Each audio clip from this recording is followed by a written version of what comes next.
अस्सलामुअलैकुम रहमतुल्लाहि वबरकातुहू। नाज़रीन, आपके सामने साजिश से एक दूसरा वीडियो लेके हाज़िर हुआ हूँ।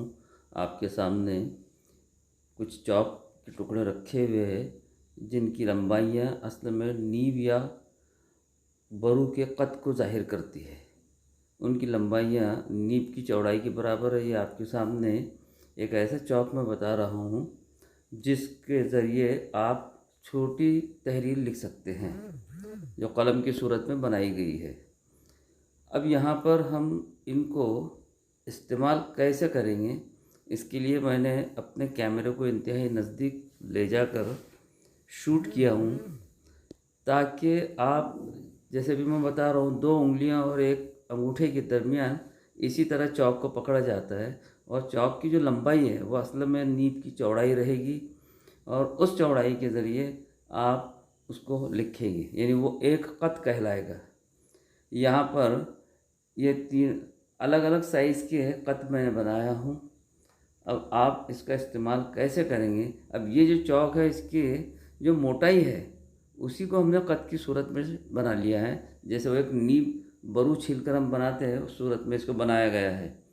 अब आइए मैं आपको ब्लैक बोर्ड बता रहा हूँ। ब्लैक बोर्ड को हमने साफ़ किए। यहाँ पर वही खीले से बनाई हुई लकीरें हैं आपके सामने।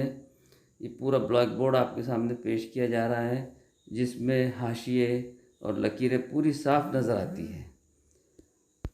इस ब्लैक बोर्ड को चारों तरफ से पहले अच्छी तरह देख लीजिए आप, कहीं पर ऐसा गढ़ा तो नहीं कि जिसमें चौक अंदर जाकर आपके हरूफ की शक्लों को ख़राब कर देगा।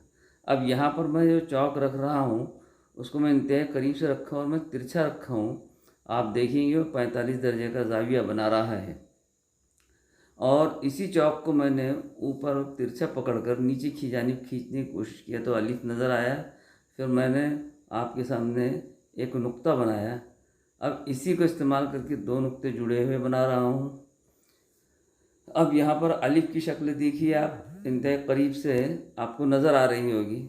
फिर उस चौक को उसी तरह तिरछा पकड़कर मैंने बे की शक्ल बनाने की कोशिश किया जिन पर आप नुक्तों के ज़रिए उनको बे, पे, ते, टे, सीन में बदल सकते हैं।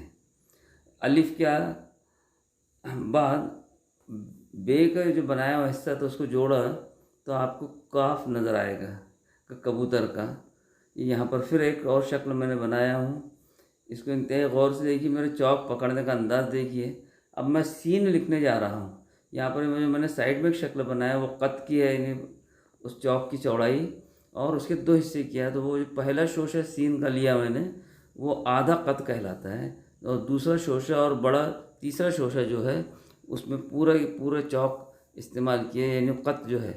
अब यहाँ पर जो मैंने पहली शक्ल बनाया वो 3 का अदद बनाया था, मैंने कोशिश किया था, वो भी इसी सूरत में लिखा जाता है। आइए अब रे लिख रहा हूँ। फिर वैसे आड़ी लकीर और उसको झटका मारेंगे तो ऑटोमेटिक आधा कोना मिलेगा आपको। यहाँ पर ही देख ही लीजिए, इसकी प्रैक्टिस करनी है आपको। फिर मैंने दो लकीरों के दरमियान दाल बनाने की कोशिश किया। जैसे हम नुक्ते के लिए चौक रखते हैं वो उसको रखकर और फिर रे की तरह उसको मोड़े है तो ये दाल, ये लफ्ज़, ये हर्फ बन जाएगा। दाल की प्रैक्टिस आपके सामने होगी। अब यहाँ पर फिर चौक को सीधा लेकर वाव की शक्ल बनाने की कोशिश की है, पूरा गोल घुमा दिया गया है। फिर से देख लीजिए आप अच्छी तरह। अब यहाँ पर मैंने 5 कत का शक्ल बनाया और यहाँ स्वाद लिखने की कोशिश की जा रही। ऊपर का हिस्सा जो है मोटा नहीं लिया बल्कि आधा कत है वो, यानी नीब की आधी मोटाई है, और नीचे का जो गोल हिस्सा है मोटा, ये दोनों हिस्से ये पूरे कलम यानी पूरे कत के मसावी रहते हैं। इसको इस तरह गोल बनाने की कोशिश किया गया है। यहाँ पर आपके सामने फिर इसको 5 कत के अंदर मैं कोशिश करूँगा। ये 3 हिस्से है, 1.5 इंच की 3 लाइंस थी, उसके अंदर फिर मैं आपको हे बनाकर बता रहा हूँ। उसका ऊपर के जो टोपी है उसको आधा कत का इस्तेमाल करते हैं, नीब का आधा हिस्सा उसमें इस्तेमाल किया गया है, और यहाँ पर फिर उसको पूरा मुकम्मल अंडे की शक्ल में लेके ये जो मोटाई है नीचे की वो नीब की चौड़ाई यानी कत कहलाएगा पूरा। फिर मैं उसके 3 हिस्से ये अलिफ की सूरत में लिखा हूँ। अब यहाँ पर मैं तोय लिखने की कोशिश कर रहा हूँ, जैसे हम स्वाद को लिखते हैं, उसका ऊपर का बारीक हिस्सा जो है वो आधा कत होता है और नीचे का जो हिस्सा है उसको झटका मारा गया है, जैसे रे के लिए हम झटका मारते हैं। ये हमारे लिए तोय की शक्ल कहलाएगी। उस पर एक नुक्ता दे देंगे हम तो जोय बन जाएगा। देखिए मैं तोय की शक्लों को खाली बना के बता रहा हूँ ताकि आपके पूरी तरह समझ में आ जाए। अब यहाँ पर ये हमने 5 कत लिए। अब देखिए इस शक्लों को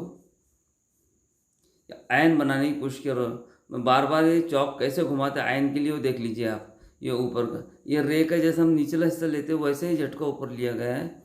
अब उसके बाद चौक को मुकम्मल लेकर ये पूरा कत का शक्ल लेके आयन का ऊपरी हिस्सा बनता है और आयन का जो दूसरा हिस्सा है वो मोटा, वो पूरे नीब के चौड़ाई यानी एक कत लेकर है कि जैसे गोल अंडे की शक्ल में बनाया जाता है, जो बड़ा हिस्सा कहलाता है आयन। फिर देख लीजिए आप, ये तमाम जो शक्लें हैं हरूफ की ये नस्तालिक की है। अगर आपके आसपास कोई ऐसे टीचर्स या ऐसे उस्ताद रहते हो जिनकी राइटिंग बहुत अच्छी है, आप उनसे भी मदद लेकर, ये मेरा जो थियोरेटिकल पार्ट है वो आपको प्रैक्टिकल करके बताएंगे और आपकी प्रैक्टिस हो जाएगी इंशाल्लाह। अब ये देखिए मैं फे लिखने की कोशिश कर रहा हूँ। जैसे वाव के लिए हमने बनाए थे वैसे ही उसको बना के बे की सूरत में शक्ल जोड़ दी जाती है। यह है फे। अच्छी तरह देख लीजिए इसकी और फुल प्रैक्टिस कीजिए। अब यहाँ पर हम नून गुन्ना लिखेंगे। उसको मैं सीन और स्वाद जोड़ दिया हूँ।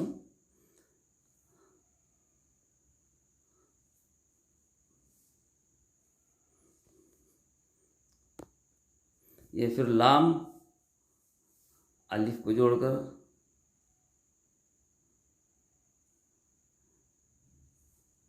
ये जैसे हम वाव बनाते हैं वैसे फिर बनाकर ये बड़ा काफ की शक्ल बनाएंगे।